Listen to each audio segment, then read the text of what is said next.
MP के मदरसे से 19 लाख के नकली नोट मिले हैं। ये सब नकली नोट हैं, ये जो दिख रहे हैं आपको।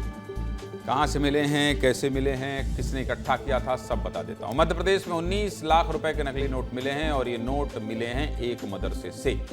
जिस इमाम पर नकली नोट रखने का आरोप है, उस इमाम को महाराष्ट्र पुलिस पहले भी नकली नोट रखने के आरोप में गिरफ्तार कर चुकी है। लेकिन अब मध्य प्रदेश पुलिस ने बड़ी कार्रवाई की है। पूरी खबर आपको विस्तार से बता देता हूँ, देख लीजिए।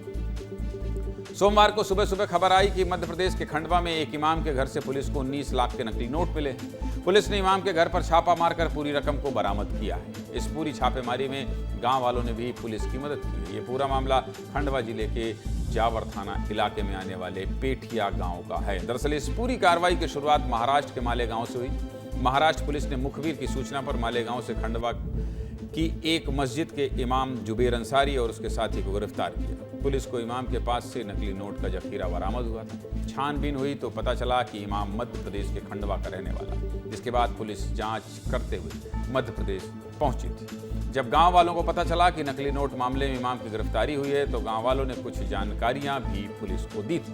जिसके बाद मध्य प्रदेश और महाराष्ट्र पुलिस ने संयुक्त कार्रवाई करते हुए छापेमारी की।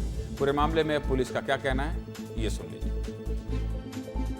आरोपी 3 महीने से वहाँ पे इमाम के रूप में रह रहा था। आरोपी के विरुद्ध पूर्व में भी 6 लूट के और धोखाधड़ी के मामले बुरहानपुर और खंडवा में दर्ज हुए हैं। हमारी एक टीम मालेगांव डीएसपी हेडक्वार्टर के नेतृत्व में गई है।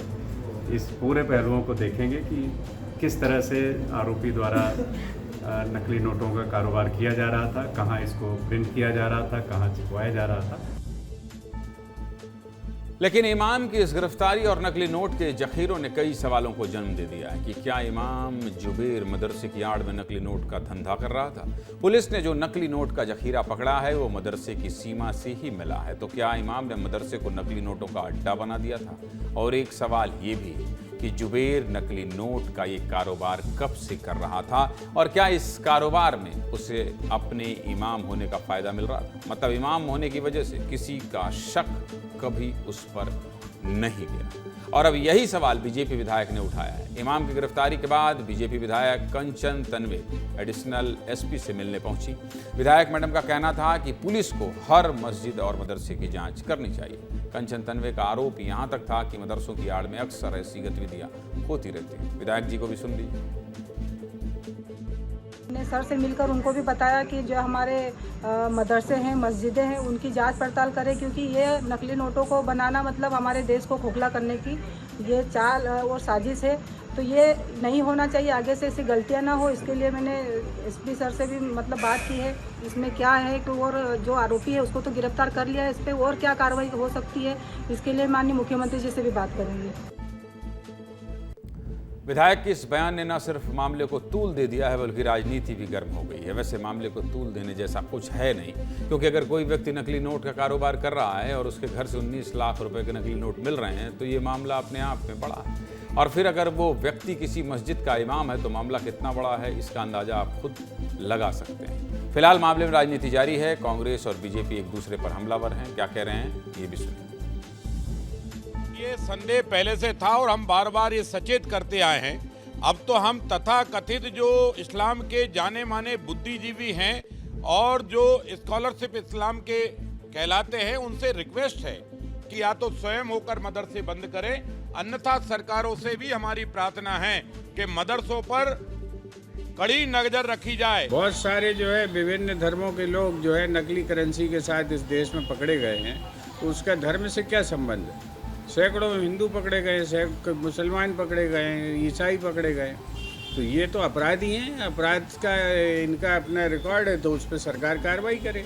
उसमें जो है ये तम टैग लगा के जो ये विद्वेष फैलाने की जो चेष्टा होती है और बदनाम करने की कोशिश होती किसी विशेष लोगों को, ये गलत है। मामला इमाम से जुड़ा हुआ था, इसलिए राजनीति तो होनी ही थी। लेकिन विस्तार न्यूज आरोपी इमाम जुबेर के घर भी पहुंचा, तो जुबेर के पिता और भाई मिले। जुबेर के पिता और भाई का क्या कहना था, सुनिए। हमको तो कुछ खबर नहीं, वो नमाज पढ़ाता था, आता था हफ्ते में 1 दिन, और वो 2-4 घंटा रहता था और चले जाता था। खाए नहीं खाए, अब वो कहाँ जाए क्या मालूम। 4 घंटा रहते हमारी खिदमत करते हैं, वो तो आधा निकल जाता है। कोई इस सिलसिले में 1% की भी मालूमात नहीं थी। इस घर का हमारा कोई लेना देना नहीं है और वालिद साहब तो उसको पहले ही बाहर कर चुके थे, लेकिन चूँकि ठीक है आता जाता रहता था घर में वो, और जो सरगना है उसको पकड़ना चाहिए बिल्कुल। कुल मिलाकर जुबैर के घर वाले भी उसके कारनामों से परेशान थे और इसलिए इस पूरे मामले की गंभीरता से जांच जरूरी है, क्योंकि सवाल यह भी है कि इतनी बड़ी संख्या में नकली नोट का इस्तेमाल जुबैर कहां करने वाला था। पूरे मामले में मंत्री कैलाश विजयवर्गीय भी जांच की मांग कर रहे हैं। सुनिए।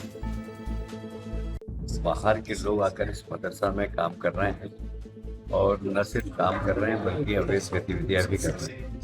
मुझे लगता है कि जो मदरसा में पढ़ाने वाले लोग हैं उन सब की जानकारी सरकार को हासिल करना चाहिए और गतिविधियाँ क्या क्या चल रही उसके ऊपर सरकार को ध्यान देने की आवश्यकता है। मैं मुख्यमंत्री से निवेदन करूँगा इस विषय को गंभीरता से लेकर और बाकी भी प्रदेश में जो मदरसे चल रहे हैं उनके बारे में एक पॉलिसी अवश्य बनानी चाहिए। सीधे मुद्दे की बात यह है कि मामला 19 लाख के नकली नोट का तो है ही, साथ में ये भी है कि इन नोटों का क्या इस्तेमाल होने वाला था। पुलिस जांच करेगी तो पता चलेगा।